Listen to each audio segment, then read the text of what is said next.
Hello, everyone. I'm Dr. Tashion Macon. And I'm Chanda Smith Baker, the president and CEO of the St. Paul and Minnesota Foundation.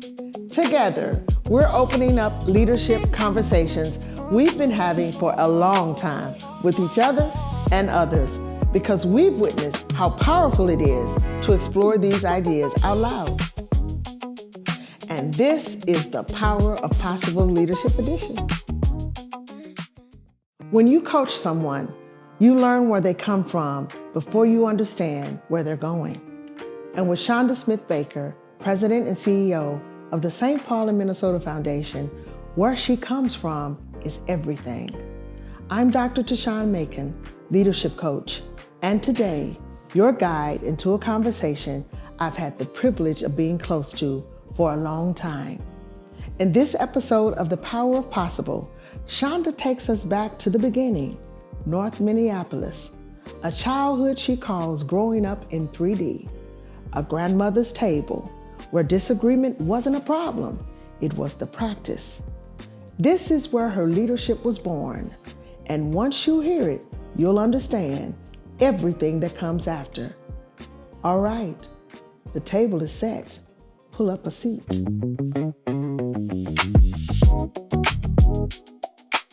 I think this is going to be such a wonderful conversation, and I'm excited for all the people that are going to learn about your leadership approach, learn what grounds it. And so one of my first questions today is, your leadership journey has been grounded in and rooted in community. When you think about your earliest sense of leadership, what moment or challenges rise to the surface? I appreciate that question because I was raised in community with family that have been deeply connected, with neighbors, with issues, with opportunity. And so I grew up around that. So I don't know if there's a specific moment in which I identified what my leadership looked like at an early age, but I did identify with what leadership was through the examples around me. And what it was for me extended beyond what I needed and what was familiar. I've described my upbringing as growing up in 3D. A lot of people grow up in one-dimensional situations where everyone sort of looks like you and has the same experience. Well, that was not my upbringing. I grew up across the street with Sulin and Paul, who eventually opened up a Thai restaurant called The King and I. And Paul had polio as a child, and he was wheelchair bound. So I got to understand what life was for him navigating. I got to understand how Sulin navigated as a non-English speaker to being an entrepreneur, to a family had moved from the reservation to the neighborhood, to another family who had adopted kids. And so these were all things that challenged my own thinking and understanding that everyone's life doesn't look the same, and yet you can be in community together. So that was grounding from the beginning.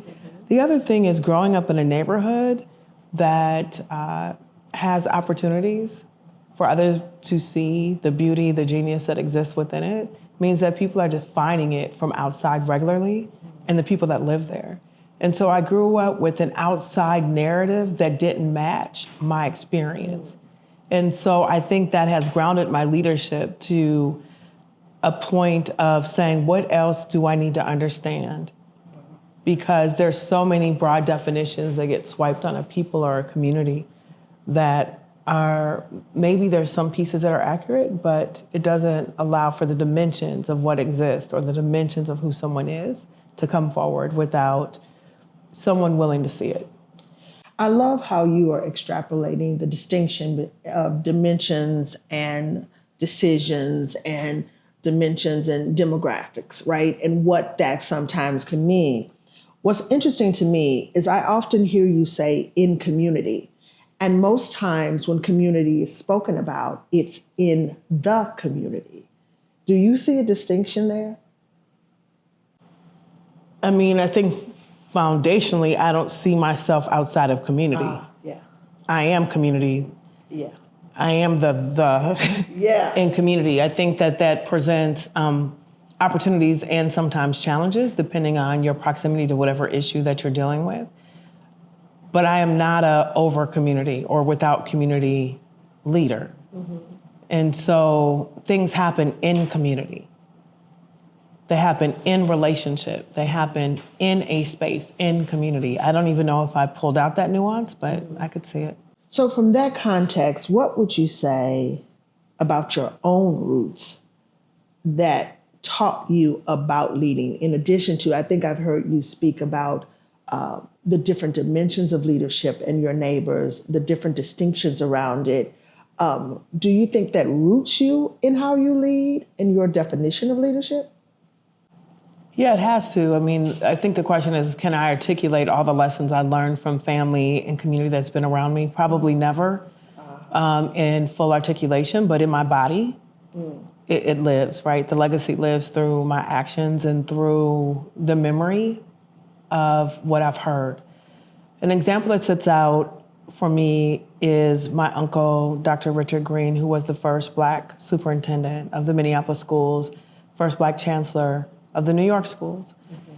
The title is not what stands out, but what stood out to me is that he often had other leaders in community around my grandma's dining room table. And I remember when I was younger, and I'm like, are these people fighting? Like, are they fighting? Because they would be fiercely debating, right? Like, no, Richard, you need to think about this, or no, you gotta do this. And it would be like dynamic and loud, and they'd have their pipes or whatever they had, you know, and their whiskey. And they would be debating, almost arguing, like disagreeing. And then they would leave and they're like, well, you got everything you need? Yep, okay, I love you. You know, I'll catch you on the other side of this decision. And so what leadership did not look like was agreement. What leadership looked like for me was a community of people that helped you advance your ideas by challenging them, not by just immediately agreeing with, so that you could sharpen, right, your strategy. So I grew up with that. My uncle led in ways that I saw, and he came into those roles when I was like in elementary school or middle school. So leadership was accessible as he was moving into big roles. He was doing some of that role while I was able to witness it. And how often do you get to witness leadership like that behind the scenes? And so it was a gift. Take us forward into your contemporary leadership style, and contemporary conditions that may have shaped your leadership journey. What might they be? We've had the opportunity to be in conversation before on the podcast. And I think I was sharing with you then, like, lessons that you bring forward. Yes. And there was a few lessons, like you go to work. Yes. And you go to school to learn. Yes. You're not there to be talking and doing all these, you know, extra things, right? You're coming there, heads down, sort of don't trust the environment. And I embodied that for a good part of my leadership. In 2011, I became the president and CEO of Pillsbury United Communities.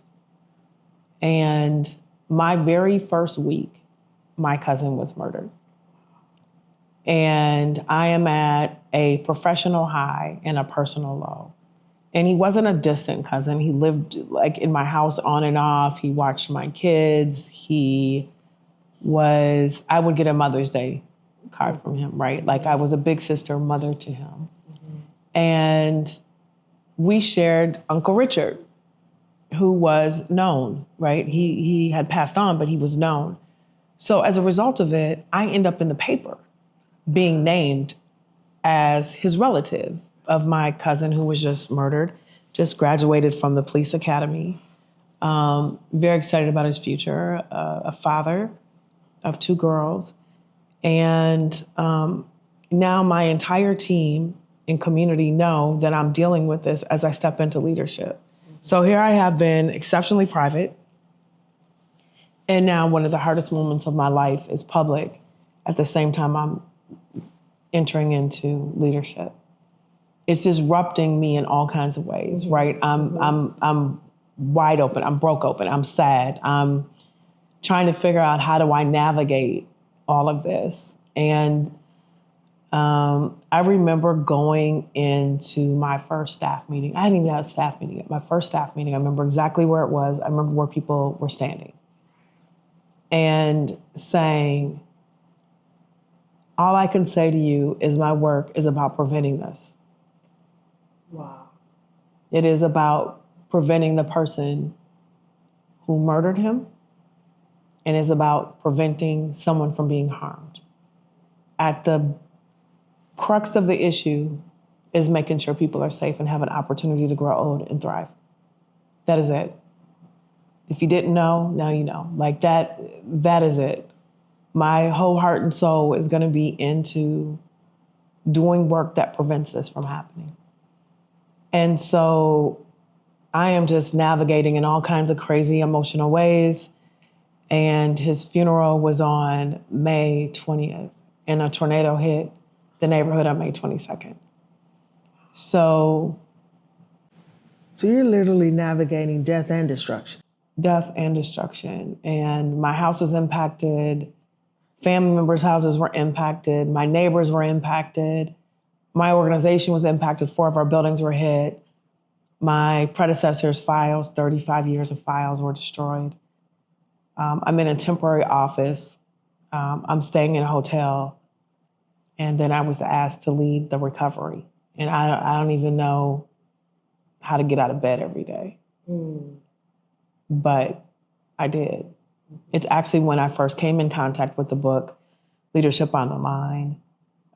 It was a gift as I was navigating, just like we've seen publicly, when you navigate a crisis, people want to make sure people are okay. So the public pressure was there. Yeah. Right? How many parcels? How many people were hit? How many people need to get housed? Why don't you have the numbers? You know, like I was on full display at a time that I needed to probably be fully at home. And it is what it was.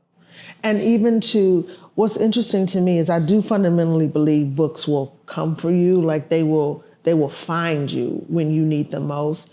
And I do think, as I'm hearing the book Leadership on the Line, and whoever gave the book to you, God bless them, because it likely helped you find home within yourself and find your own inner address for leadership while you were navigating a professional high and a personal low.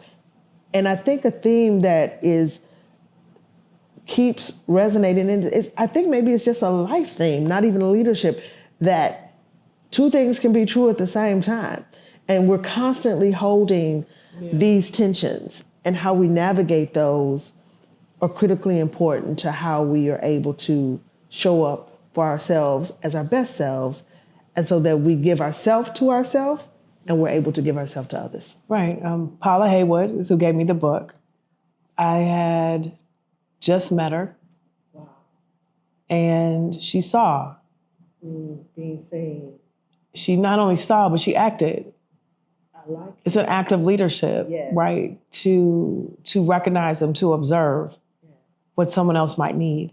It wasn't, she did not come and lecture. She said, here's a book that I think might be useful as you put things in perspective. And I think a couple of things happened in that season that I didn't know I was holding that level of complexity. I was holding grief.